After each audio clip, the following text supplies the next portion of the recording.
새해 첫 주 예배를 드리면서 4주간 함께 우리 교회의 핵심 가치로 정한 한 가지를 나누려고 합니다. 오늘 첫 번째 예배 공동체에 대한 말씀입니다. 하나님은 예배하는 자를 찾으시죠. 예배는요, 우리의 신앙의 아주 기본이고 본질입니다. 여러분, 기본과 본질이 무너지면요, 다 무너지는 것이에요. 그죠?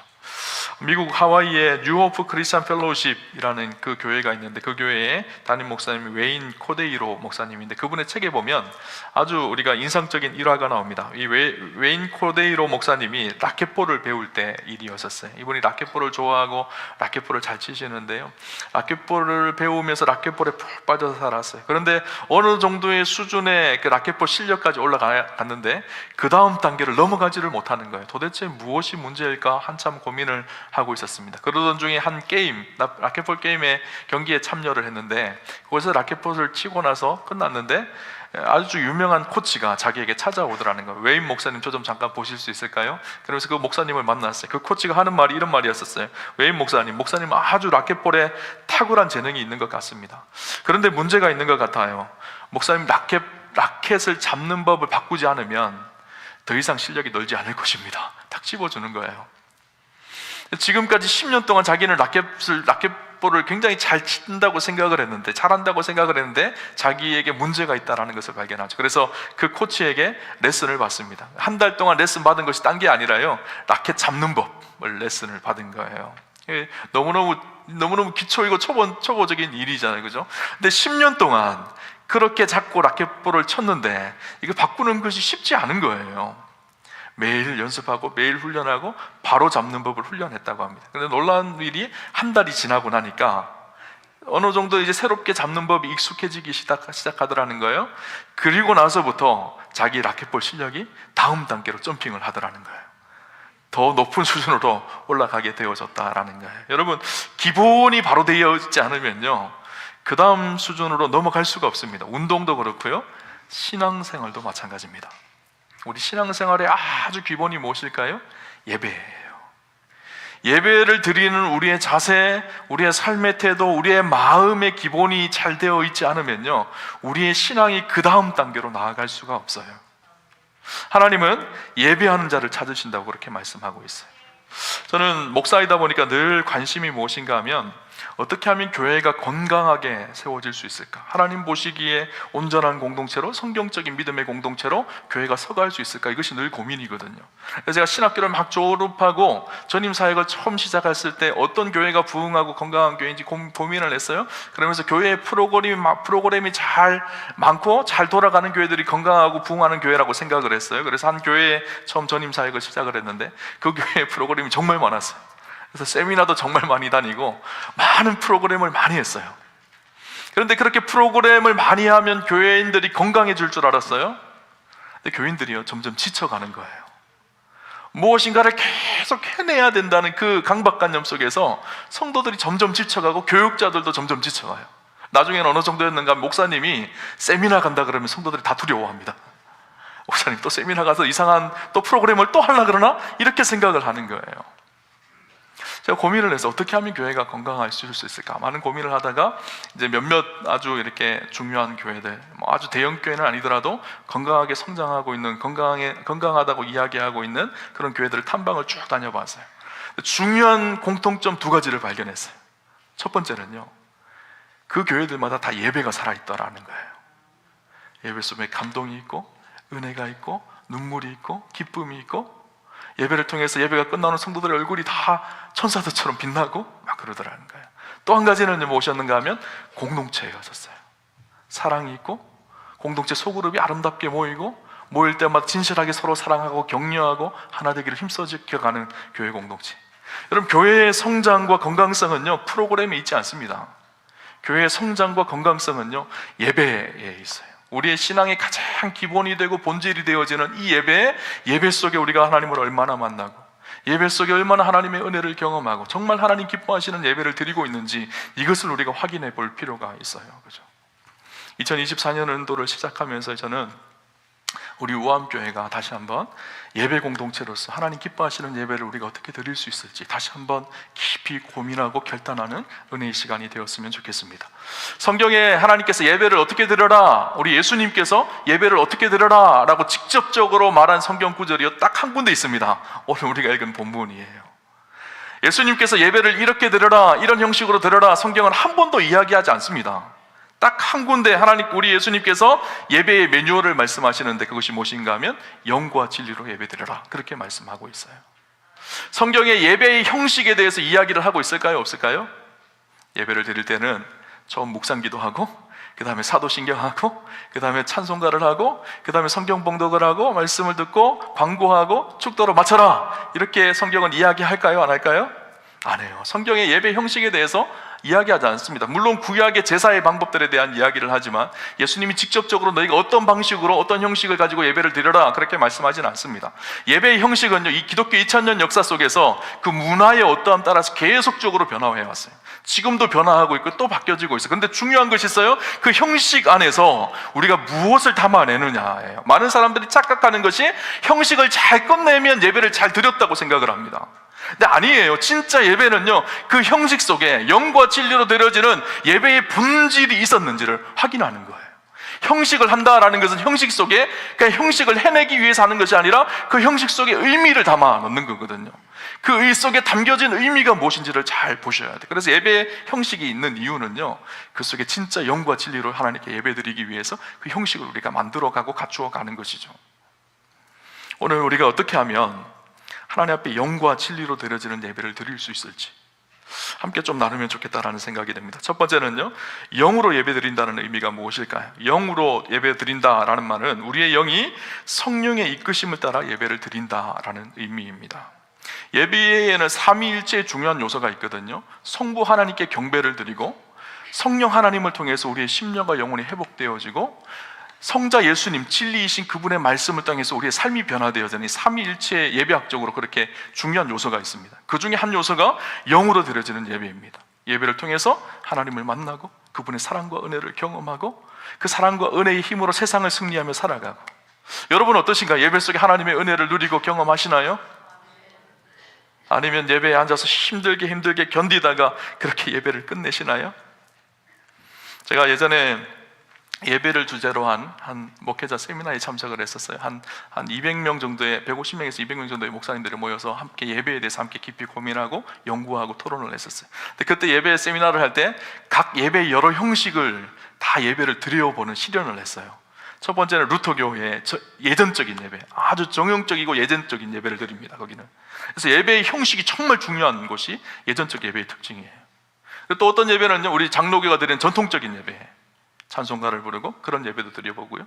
또 세들백 교회나 미국의 윌로크릭 교회 같은 구도자적 예배가 있거든요. 그 예배는 새 가족들, 새 신자들을 중심으로 드려지는 예배예요. 그런 예배도 드려보고요. 근데 제가 인상적인 예배 한 곳이 있어요. 여러 예배들을 다 이렇게 실현을 하는데 그 중에 한 교회에서 예배 실현을 했는데, 약간 이 교회는요, 예배의 흐름을 굉장히 중요하게 여기는, 성령의 임재를 굉장히 중요하게 여기는 예배였었어요.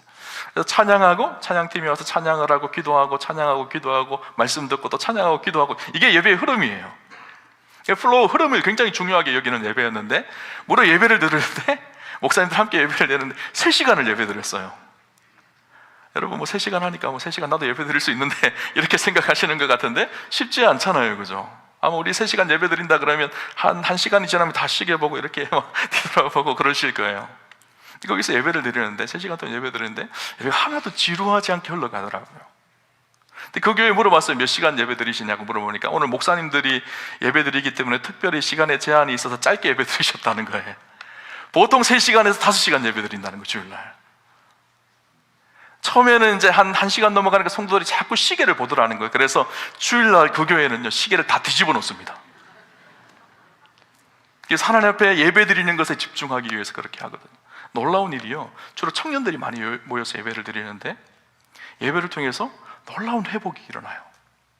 마음이 상한 자들이 회복되어지고, 우울증 걸렸던 사람들이 우울증이 떠나가고, 육신의 질병도 치료되어지고, 예수 안 믿는 사람들이 와서 그 예배를 경험하고 예수를 믿고 회심하고 변화되는 일들이 일어나고요, 놀라운 일들이 간증처럼 그 예배 속에 일어나는 이야기를 들었어요.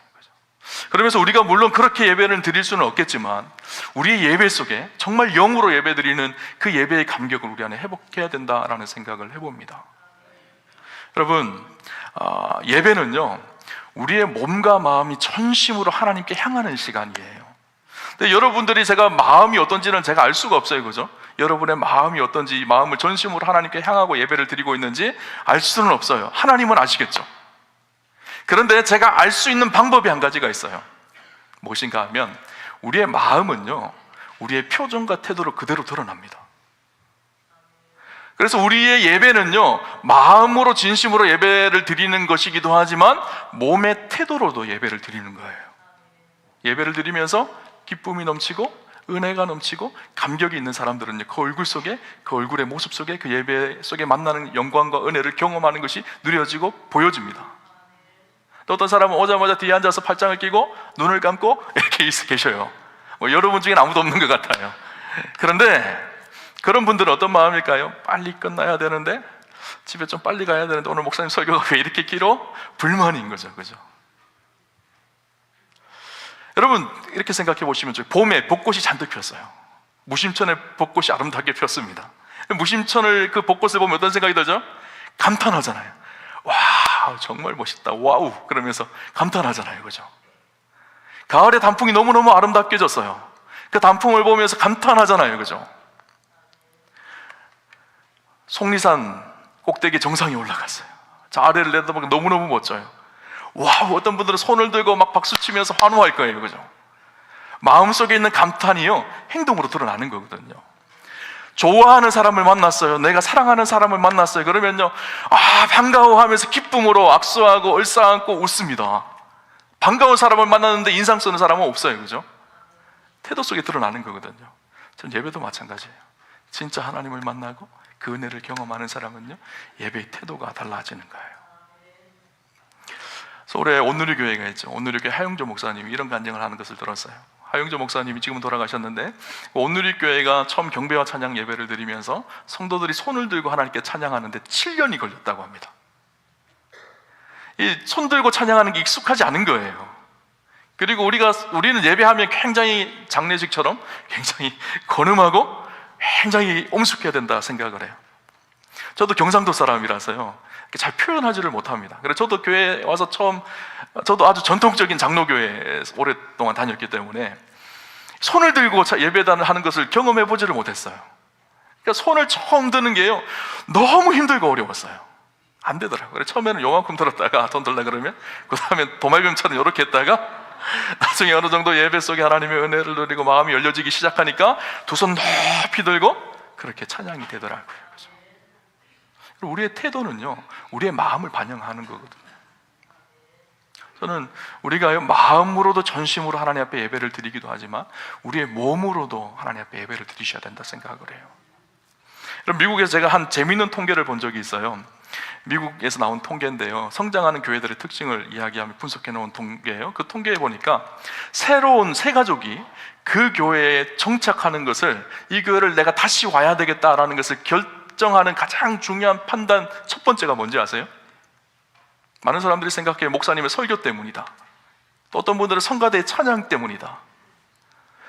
그런데 목사의 설교는요 처음 오는 사람들이요 듣기가 어렵습니다. 왜인가 하면 아직 교회를 안 다녀본 사람은요 제가 하는 설교의 메시지나 단어들이요 생소한 단어들이에요. 그러니까 이분들이 듣지만 무슨 의미인지 잘 이해하지를 못하세요. 그래서 설교를 잘하고 못하고에 따라서 그 사람이 그 교회에 등록하고 안 하고가 결정되는 것이 아니라는 거예요.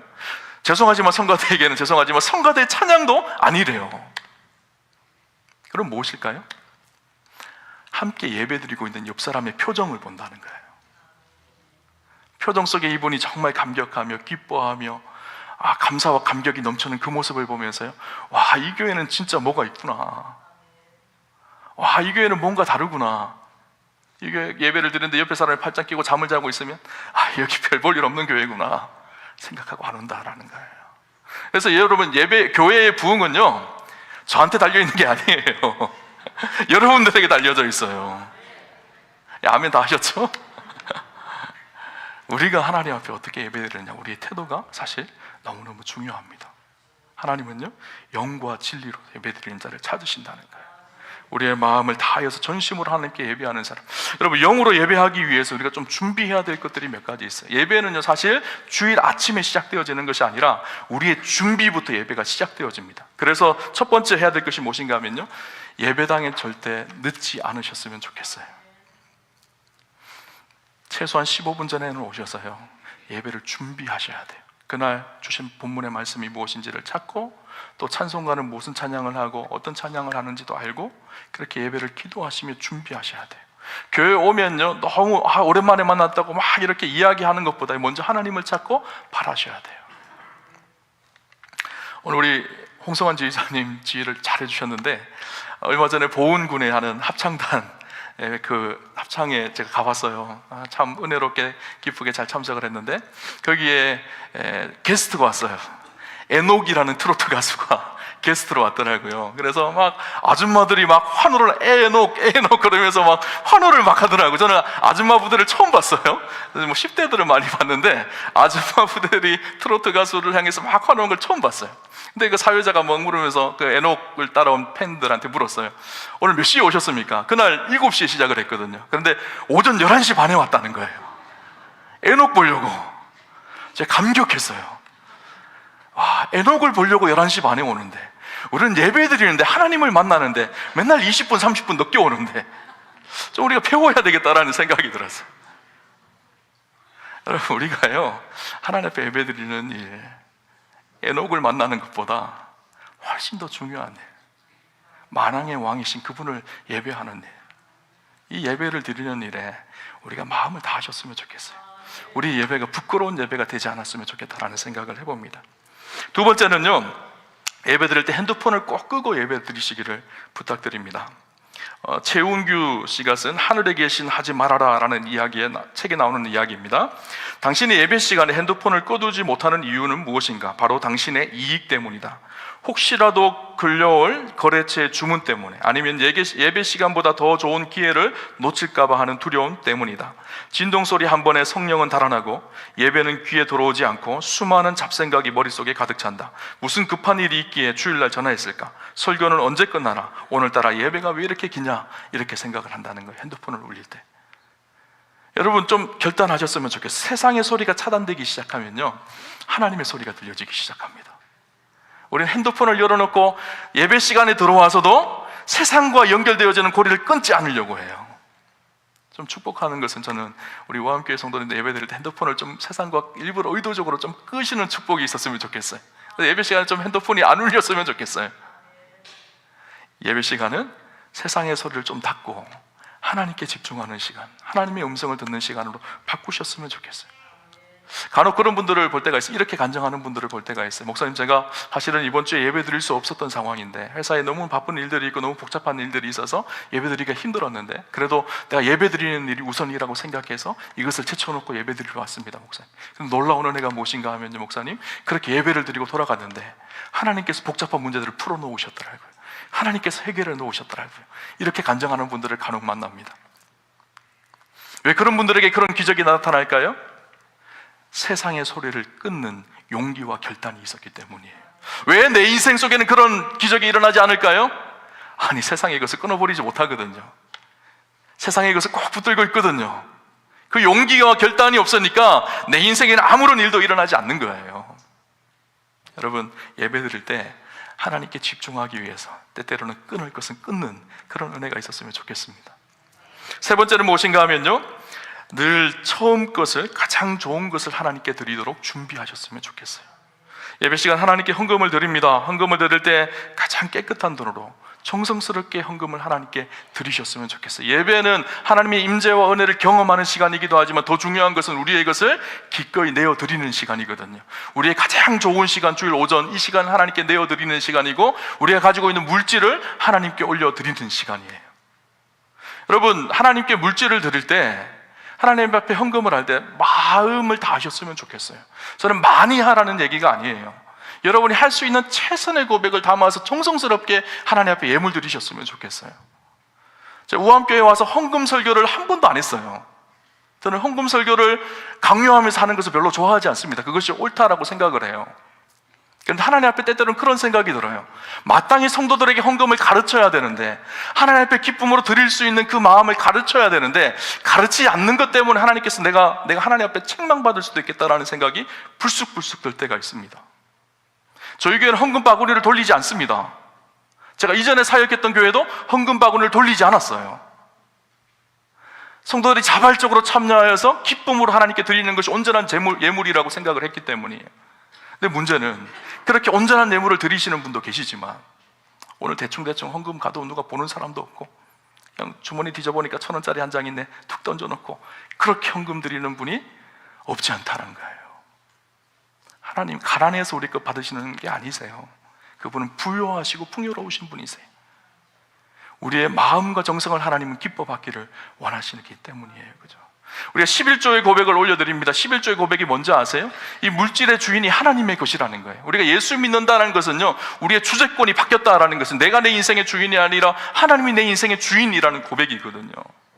11조를 드린다는 것은 내 물질 전부가 사실은 다 하나님의 것입니다. 하나님의 것이기에 기꺼이 하나님께 헌신하며 고백합니다. 이 고백이 담겨져 있어요. 우리가 예수 믿고 회심했다라는 것은 내 인생의 물질의 주인도 하나님이시라는 고백이거든요. 그럼 진짜 회심한 사람들의 특징은요, 거기에서 나타나요. 기꺼이 하나님께 드릴 것을 아까워하지 않고 기쁨으로 드릴 수 있는지를 잘 보셔야 돼요. 여러분, 주일날 드려지는 예배는요, 하나님 앞에 우리의 것을 청성을 다해서 기쁨으로 드리는 시간이에요. 물질뿐만 아니라 우리의 몸과 마음과 태도예요. 그래서 주일날 오실 때는, 교회 오실 때는요, 가능한 한 깨끗한 옷을 입고 정성스럽게 오십시오. 옷 처음 산 옷 있으면요, 예배 드릴 때 가장 먼저 좀 입고 오셨으면 좋겠어요. 그렇다고 옷을 사라는 이야기가 아니에요. 우리의 마음과 태도를 하나님 앞에 가장 기쁜 것으로 드리라는 이야기죠. 마지막으로 부탁드리고 싶은 것은요, 예배 전날은요, 예배의 방해가 되는 행위를 삼가하시기를 바랍니다. 예배는요, 주일 오전에만 드리는 것이 아니라 사실 토요일 밤부터 시작되어집니다.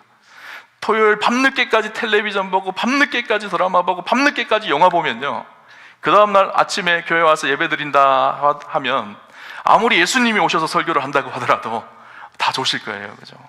사실 토요일 날은요, 예배를 준비하는 시간이에요. 그때는요, 가능한 부부싸움도 하지 마셔요. 실컷 부부싸움하고 와서 그 다음날 같이 옆자리에 남편하고 앉아서 무슨 예배가 되겠어요. 미워하는 남편이 있고 미워하는 아내가 있는데. 자녀들을 사랑으로 돌봐주세요. 그래서 내일 예배를 잘 드릴 수 있도록, 아이들이. 그죠? 주일 예배는요, 토요일 밤부터 준비되어집니다. 토요일 밤을 어떻게 보냈느냐에 따라서 주일 예배의 질이 달라지고 예배가 달라지는 것이죠. 저는 우리 오함교회 성도님들이요, 영으로 예배드리는 하나님의 사람들이 되셨으면 좋겠어요. 또 한 가지, 진리로 예배를 드리라고 성경은 오늘 우리에게 이야기하고 있는데요, 진리가 무엇일까요? 바로 예수 그리스도가 진리이시죠. 그분의 말씀이 진리이죠.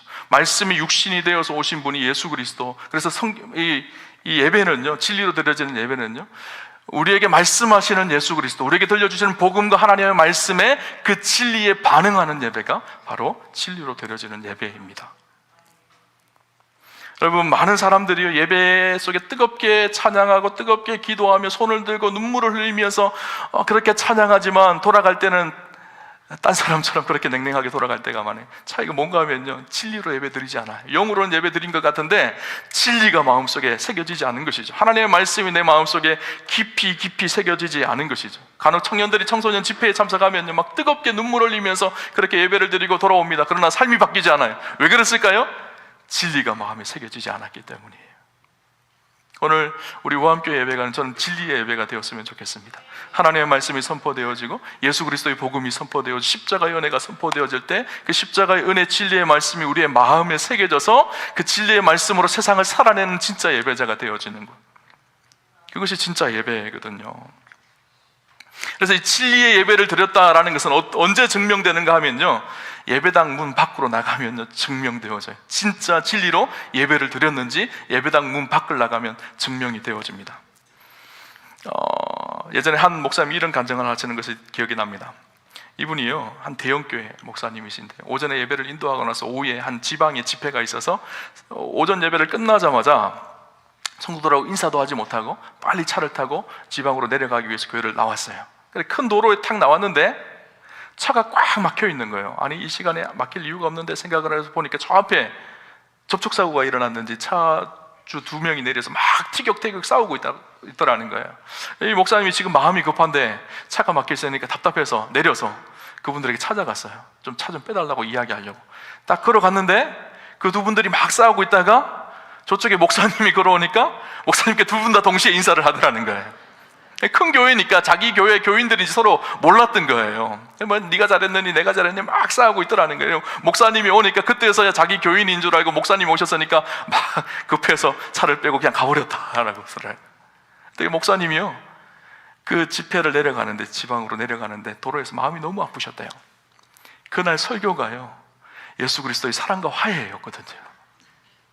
그 말씀이 선포되어졌는데 그때선 손을 들고 아멘 하고 결단을 하지만 정작 문 밖에 나가서는 그 말씀에 마음이 새겨지지 않아서 자기의 삶은 따로가 되어 있는.